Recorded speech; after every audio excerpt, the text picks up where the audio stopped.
世界で活躍する人にインタビュー。 You Know Me Podcast。 この番組はマキオとショーンが海外で活躍される方にインタビュー形式でお話をお伺いします。毎週金曜日更新。 Spotify と YouTube では音声だけではなく動画でお送りしておりますので、こちらもチェックしてください。質問、リクエスト、コメントなどもお待ちしております。ゲストは鳥取市で鳥取について発信し、海外との架け橋になっているジジさんです。鳥取の魅力について教えてくださいました。ぜひ最後まで聞いてください。本日の茶柱。今日の議題はですね、電子決済、キャッシュレス決済、モバイル決済とか、そういう呼び方されますけれども、現金とかクレジットカード、物理的なクレジットカードではない方法で支払う方法も最近主流になってますが、それについてちょっとお話をしていきたいと思います。はい、例えば、日本ですと有名なのは PayPay とか、メルペイとか楽天ペイかな。そんなに詳しくはないのですが、そういったのがあって、スマホでピッとバーコード、QR コードやれば支払いができるっていう仕組みになっていると思いますが、これ日本以外、各国でどういう違いがあるのかなっていうところをお話しします。ショーンさんは台湾でどんな感じで使用されてますか？私自身は使っていません。こんだけさ、なんか AI が便利とかさ、このテクノロジーが、このガジェットがとかっていつも言ってるけど、なんでそういうモバイル決済っていう便利なものは使わないんですか？使ってた。中国で結構使ってた。うん。むしろそれしか使ってなかったんですよ。はい。キャッシュは一切使ってなかったんですよ。はい。はい。しかし、台湾ではサインアップはめんどくさいです。私のアプリはいろんなアプリ、アメリカのアプリだから、もし台湾に変えたら使えなくなっちゃう。だからめんどくさいから使ってない。台湾いるのなんてさ、こんだけ長いしさ、ピッて変えればさ、あっという間だよ。いいや、そんな話がしたいわけではなくて、各国の、状況なんですけれども、意外かな？ 1 位が韓国で、全然意外と思ってない。うん結構噂によれば、サムソンがすごすぎて、結構、なんていう、中国並みうん。もうキャッシュレスソサエティ。はい。99% 韓国。中国が2位で 83.5%。3位がオーストラリアで 75.9%。これ主要国しか載ってないのですが、かなり下の方に日本が 36% となってます。これ2022年なので2年前となりますが、なんで2年経ってばもうちょっと増えてんじゃないかなと思うんですけれども、それでもかなり低いですね。中国も、もうかなり前からキャッシュレスで、ウェイシン、WeChat、2008年から結構普及してるんですよ。うん。なんですが、多分、あれじゃない？やっぱ中国広いから、うん、あの、場所によってってのあんのかな？ない。でも、私行ったところってさ、もう田舎の田舎、ど田舎なんですけど、みんな携帯しか使わないんですよ。でも韓国に負けてる理由は何でしょうか？なんでだろうね。ほら。わかりません。で、そんな中、台湾なんですが、62.2%。ちょっと台湾だけこの集計方法が違うデータなので、ちょっと厳密には同じように比べられるわけではないんですけれども、62.2% ということで、主要国の中では5位、6位ぐらいになってくるのではないかな。日本よりはもう倍ぐらい進んでるっていうところでして。で、台湾はですね、2025年には、モバイル決済の使用率を 90% にするっていう政府の目標があるそうです。なので、それに向けてあと1年しかないので、必死に頑張っているというとこですね。じゃあ私も頑張らない。そうだよ。だってなんかポイントが結構もらえるから、キャッシュバックが。それでお得になるんですよ。キャンペーンもめっちゃ多いし。特筆すべきは面白かったのがですね、台湾は45歳から65歳の中高年層の使用率が高いっていうのがあるらしくって、なんか全体の利用数の半数ぐらいが中高年だそうです。若者じゃないんだそうです。うちの親父とお母さん使ってないんだけど。それは知らないんですけど、やっぱお得に弱いからさ、台湾人。何でもお得なものはすぐ行くんで、キャッシュバックが多かったらやっぱりみんな行くんじゃないですか？というわけで、そんな各国のキャッシュレス決済事情でしたので、ショーンさんも早く使えるようになってください。頑張ります。本日の湯飲み。本日のゲスト、ジジさんです。どうぞよろしくお願いします。よろしくお願いします。ではまず簡単に自己紹介をお願いします。知事と申します。現在、日本の鳥取県で住んでおりまして、私は中国出身なんですけれども、大学卒業してから、もうすでにちょっと年をいっちゃかもしれないけどもう24歳になってから日本に来て、でそれからが日本で、日本語はゼロからスタートして、こういう留学生活が始めて、で今が、その後が結構日本の生活が楽しんで、そのまま日本で、就職とか結婚とかで、ずっと住むことになりまして、で今がもう鳥取で十何年が過ぎまして、今が、鳥取市の環日本海経済交流センターっていうところで勤めておりまして、そこの組織って言ったら結構小さい組織なんですけれども、外国人3人がいまして、ロシアと中国とベトナムで、鳥取市内の企業のその海外輸出する時のいろんなサポートをやっています。今は結構生活とか仕事とかも両立して楽しんでるような自分が自己満足してます。はい、ありがとうございます。その中国から、いらっしゃってる方ねたくさんいらっしゃいますが、鳥取にお住まいっていうのはなかなか珍しいなと思ったんですけれども、はい、鳥取に住んだ何かきっかけとか理由はあるんですか？やはりその時で、大学卒業して、その時がすごい留学しようっていう就職とかで一切考えせずに、やっぱり外の世界が見てみたいなっていう気持ちがすごく強くて、で、実はその時、昔からずっと英語を習ってアメリカとかイギリスも考えたんですけど、親戚の人ですね、日本に行って、で親から見たらやっぱり日本だと、週末とか中国にも帰れるし近いし、親戚もいるし、そっちの方がすごい安心で、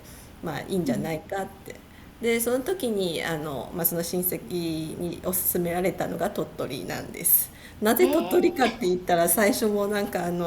東京とかね大阪とかで思ったんですけど、実は鳥取は留学生の天国ですよって言ってとかって私もびっくりして、なんで天国なのって。だから実は東京とか大阪に行くとすごく留学生の数が多くて、学校からの支援とか社会からの支援がそこまでないんですよね。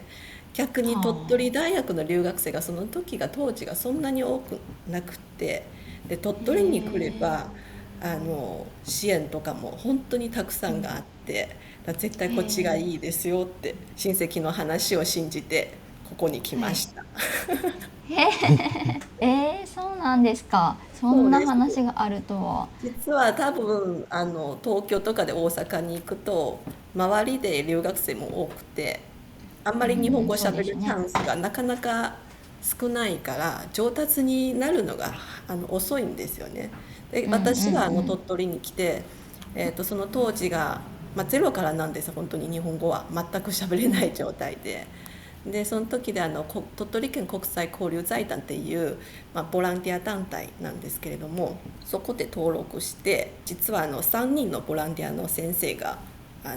申請っていうかな、その時で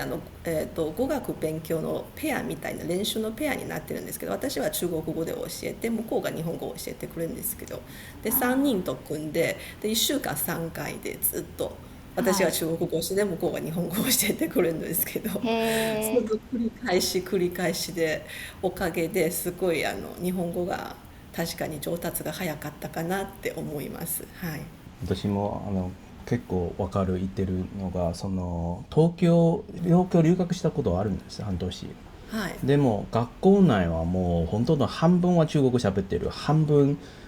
英語喋ってるから、本当に練習チャンスがなかなかないぐらいですね。同じく外国人だから海外に行ったらちょっと寂しい感じるから喋っちゃうんですね。確かに最初も分からないとやっぱり中国語で出てしまいますね、困る時とかあったり。でもその時でやっぱり頑張って日本語喋らないとっていうのがその時で気持ちも強かったので、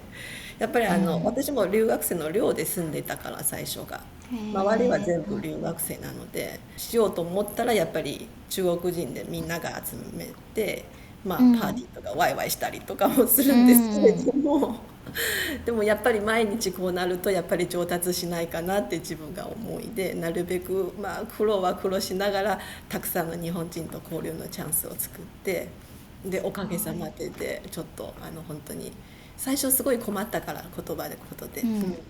からそのおかげですごい上達になって、今でも感謝してます。素晴らしいです。もうその努力の賜物が今こうやってこのね素晴らしいコミュニケーションっていうところにつながっているんだと思いますが、周りがね本当に人情が温かくて、周りの人本当に優しいんですよね。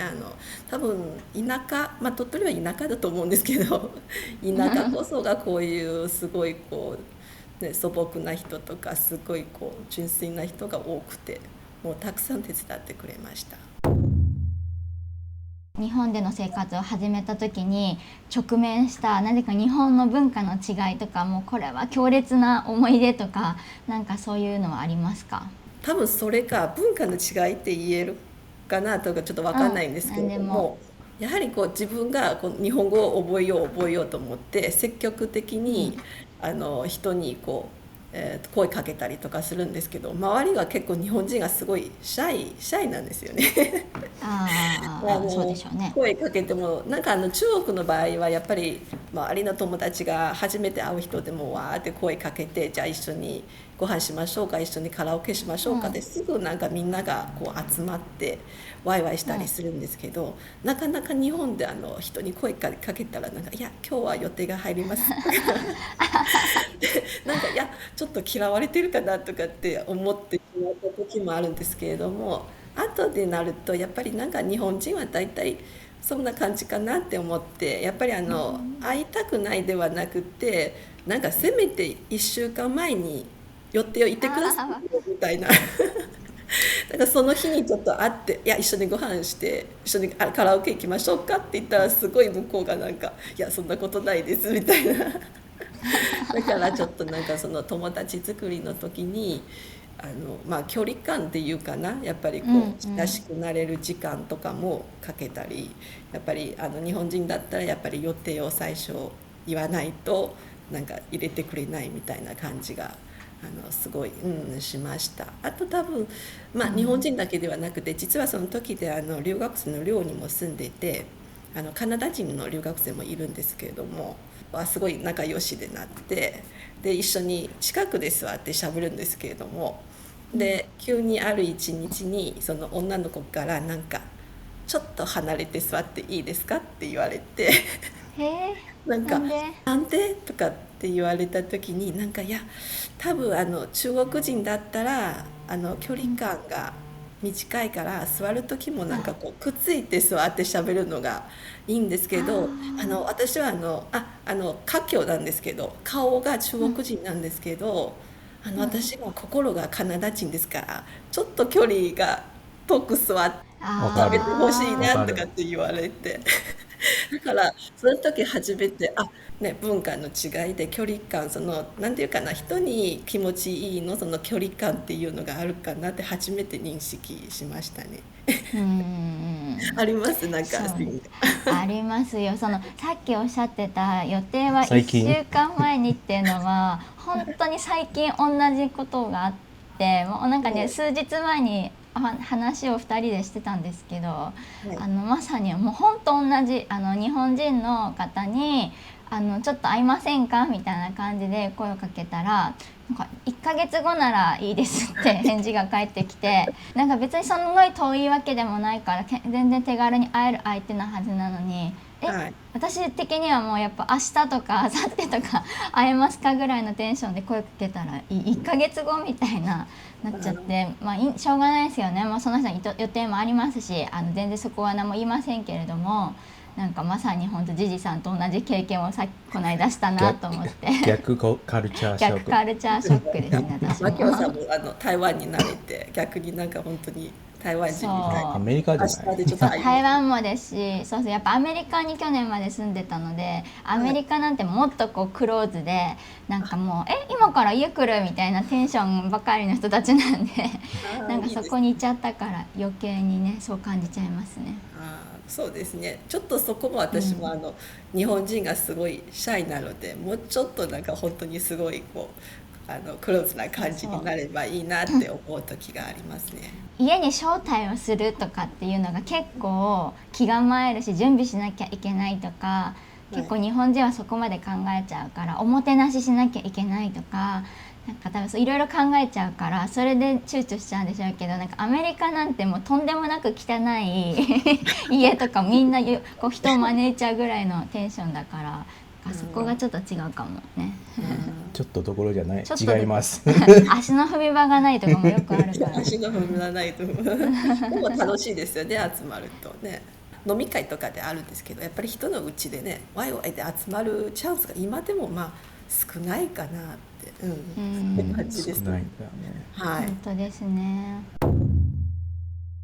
鳥取を紹介する現在の仕事について教えてください。先ほどもちょっと少し自己紹介の時も話したんですけど、鳥取市環日本海、ちょっとここチラシが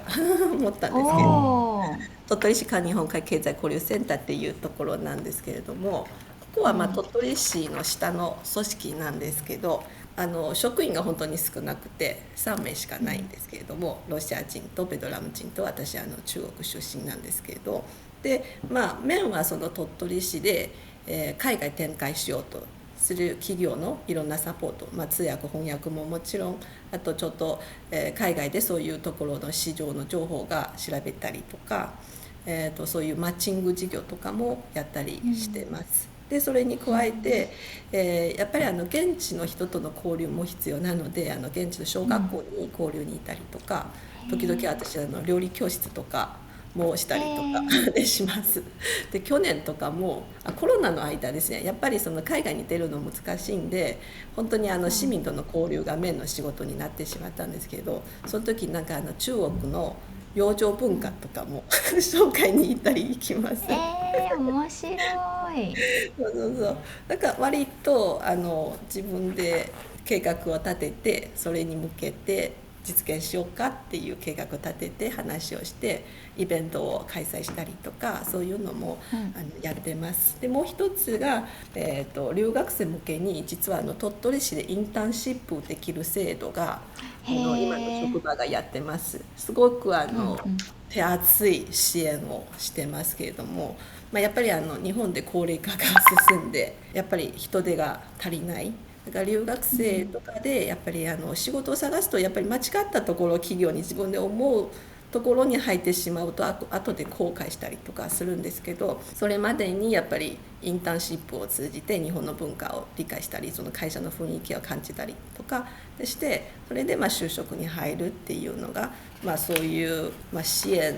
ですね、インターンシップ制度がありまして、で今も3人で頑張ってそういうことがやってます。逆に私が留学生修了した後になかなかそういう留学生の支援が少なくて仕事を探すのも苦労したんですけど、今はちょっとやっぱり留学生に向けてすごいその就職の情報とかインターンシップの制度とかすごいいろんな手厚い支援があって、今の人が幸せかなって思ってます。確かにね、そういうのをおっしゃってるとやっぱりさっき言ってたように東京とか大阪にはそこまで手厚くできないだろうから多すぎて、だからさすがそういうところはやっぱりね大都市ではないゆえのなんかメリットっていうところですね。確かにそれがあるかもしれないですね。しかも交通費となんか奨励金も支給しますみたいな。すごい手厚い。すごい。私が学生だったらやりたいよ。いや今考えてるうちのお母さんも言ったらどうですか。年齢制限ありますよね。年齢制限ありません。ありません。じゃあうちのお母さんがちょうどいいんじゃないですか。鳥取の定着にねつながっていただければ、やっぱ結構ねその仕事にも直面する問題がやっぱり若い人がどんどん都会に行ってしまって鳥取で残る人が少ないんですけど、留学生じゃなくても本当に少し年を重ねた人が鳥取の良さができる人がいて鳥取で定着できるかもしれないかなってちょっと思いました。で自分はそのなんていう鳥取に定着した理由は何でしょう。多分日本は旅行したんでしょう。じゃあ今までなんではい。ここに泊まったんですか？いろいろですね。いろいろですね。もちろんそのところも好きでもやっぱり旦那と出会って、旦那も鳥取の人ですそうだね。ので、結うん婚うんして、鳥取で住むことになったんですけど、で他のところにいろいろ回って、やっぱり私も日本は結構似てるって言ったら似てるかな、東京大阪以外は。地方だったらやっぱりみんなが言うのがコンビニも同じ形とかね、道路とか似たような形、やっぱりなんか中国とか台湾とか違うじゃないですか。なんかちょっと山を越えてちょっと違う方言とか全然違う景色だけど、日本はすごい似てるんですけれども、ただ他のところに行くと空気がすごい鳥取のが綺麗だなっていう、あと水がすごい美味しい。鳥取はすごいなんか海があって山もあって海鮮が本当に美味しかったです。やっぱり外に出るとね、食べるとやっぱり鳥取の海鮮美味しいなって思ってしまったんですけど、安くて美味しい海鮮が食べれますね。生活にはこうゆったりの生活があったから、自分がこう楽しんでるようななるほど。生活のベースになっています。じゃあちょっと今の話にこう似たような感じになりますけど、私鳥取実は行ったことなくって、じゃあそんな人がもし鳥取に行ったらまずこうどういうところ、どういうスポットに行けば楽しめますかね？やっぱりさっき言ったその食べ物が絶対いっぱい食べた方がいいと思いますので、とっても美味しいので行くところがやっぱりはい一番有名で、鳥取で言えば日本で鳥取砂丘、はい。砂漠と比べたらすごい規模が小さいんですけれども、だけど本当に中に入るとやっぱり砂漠に行ったような気分がします。で、あと砂漠はやっぱり水がないんですけど、鳥取砂丘を登ると向こうは日本海ですから、だからうー写真をん。すごい綺麗に撮れるスポットなんです。登ってへ向こうがえ。海の景色ですから、だから砂うん漠うんとなんか海同時に撮れるみたいな、来る人も多くて、で最近鳥取砂丘でスポーツ、アクティビティですね、アクティビティがすごい増えて、でこの前もキャヌーとか近くの湖があってキャヌーを体験したりとか、あと鳥取砂丘でヨガをやったりとか、そうえいう面白い。鳥取砂丘でちょっと上に登ってパラグライダーで飛ぶ、本当に6秒ぐらいで下に落ちるんですけど、下は砂ですから落ち短い。ても落ちても怪我しないから安心で飛びます。すごい楽しへいアクティビティえ。がいっぱいありますんで、はい、ぜひやってください。あと温泉とか、温泉行きたいね。聞きたいわ。温泉終わっいいですた後が温泉にね。入って美味しいものを食べて。ニュースとかで聞くのはなんかスターバックスがなかったからそうでなんかすね。砂場コーヒーとか言いますよね。そう、だいぶ10年前のあれかな、ちょっと鳥取県の人口が日本一少ないんですよ。だから人口が少ないからスターバックスもないみたいで、その時でじゃあスターバックスがないけどなんかあの砂場を作ろうかっていう、砂場っていうコーヒーができました。砂場コーヒー。そうです。それでなんかすごい連休になるとすごい行列になって。でも何ね年前でスターバックスができて、開え。業の日はい。になんか1000人ぐらいのすごい長い行列が並ぶことになって、それもニュースになったんですけど、やっぱ人口が少ないとね、うんそういう現象が起きるんでしょうね。さっきインタビューする前にちょっといろいろ調べたんだけど、鳥取って新幹線もないよね。そうですね、新幹線もない。新幹線がなんかやっぱり台湾行くとやっぱり関空経由、今が関空か岡山か、だからちょっとそこは私もなかなか交通不便のところであるかなって思うんですけど、関空行くと3時間半ぐらいかな、岡山も3時間ぐらいでまああ、そうなんだ。ちょっと、でもまあ他のところと比べたら、でも最近ちょっと直行便ができるうようなん。ちょっと動きが出てきまして、多分台湾とかも来年の1月から鳥取県の米子から直行便がタイガーエアがなんか直行へ便ができるようになりえ。まして、そういうことも願って外に出るのが便利になったらいいなって思ってます。あと一つがなんか鳥取は新幹線がないんですけど、ちょっと今思ったない。のが実は新幹線があります。その新え、幹線っていうのが新しいって書いて、缶うん。は甘い、線はいつみって書いて、実は梨うん。のブランド、梨の品種なんです。へえ、そうとっなんても、だ。とっても甘い品種で、とっても美味しい、うん。みずみずしく甘いう品種はん。新幹線。鳥取の人は新幹線ないんですけど、新幹線作りました。ああ、面白い。面でも白い。鳥取梨有名ですよね。フルーツそうですね、でね。20世紀梨が二十世結構有紀梨聞いた名ですけど、ことある。うその後がん。多分いろんな品種が開発して、最近がその新幹線がすごい人気になって、ちょうど今が季節なので、たくさん買って家で食べてます。いいですね。うん、絶対美味食べしい。たい。ぜひ来てよ、いつ来るですか？1月は直行便がある直から、行便があれば便利それだね。あ、ね、本当でね。すね。そのたじゃあめに、直行便できたらぜひ来てください。1月だったらスキーとかもできますし。え、スキスキはい。ーできるんですか？そう、砂で、鳥取大山があるから、大ああ、山が、すごい雪山。冬になると雪が積もってスキー場があります。その終わった後が温泉に行って、終わった後がカニを食べる。松葉いいね。カニですね。最高。ただ買い物とか何ねもないですよ。え。うん。いや、買い物ないと言ってもあるでしょ。多分、プラカあ、ードあればね。そう、ま現地のあ、人にとってはないかうん。もしれない。私たちにとってそうは全然あですね。るわ。うん。東京とか大阪みたいでたくさんのその買い物のショッピングモールとかは多分そういうのがあまりないですね。なんかやっぱり年取ったから、大丈夫。なんでもそういうのまだま別に求めてない。いい。そ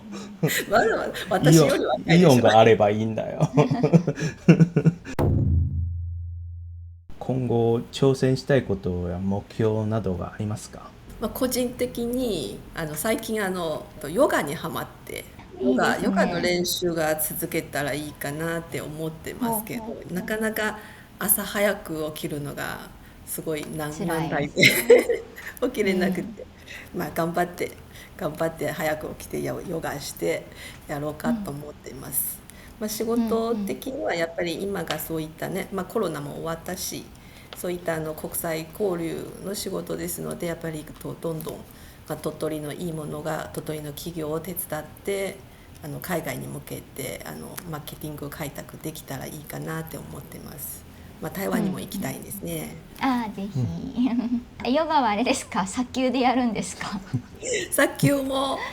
やったことはありますけれども、基本はやっぱりああ、出るとね大変ですから、やっぱり朝が家でやります。だって砂が入っちゃうんじゃないの？砂も入るだろうね、もちろん。入りますね。天気によるんですけど、うすごいん。風が強い時に砂丘に行ったら、なんか家に帰ってなんかこうやって触ったら頭皮の中で砂がいっぱいが入ってます。うそうん。なんだ。でも穏やかな天気の時は全然気持ちいいですね。裸足でこう砂の上で歩くのがすごい気持ちいいですね。じゃあ何か最後にメッセージがあればお願いします。ぜひ皆さんが来てください。遊びに来てください。ゆったはい。りの時間が過ごせますので、はい、う2人もぜん。ひ、来年の直行便でぜひ待ってまねすんで。え。より一層行きたくなってしまいましたが。じゃあ私最後の質問なんですけど、はい。ジジさんにとって鳥取はどんなところですか？結構長いんですけどね、今は。第二のふるさとかなって感じになってますね。国籍は私は中国なんですけれども、やっぱりどっちにとっても私がすごいこう自分のふるさとだなって今思っていますね。だからうん。ちょっと日本の文化とか日本のいいものももっともっと中国とか台湾にも紹介したいし、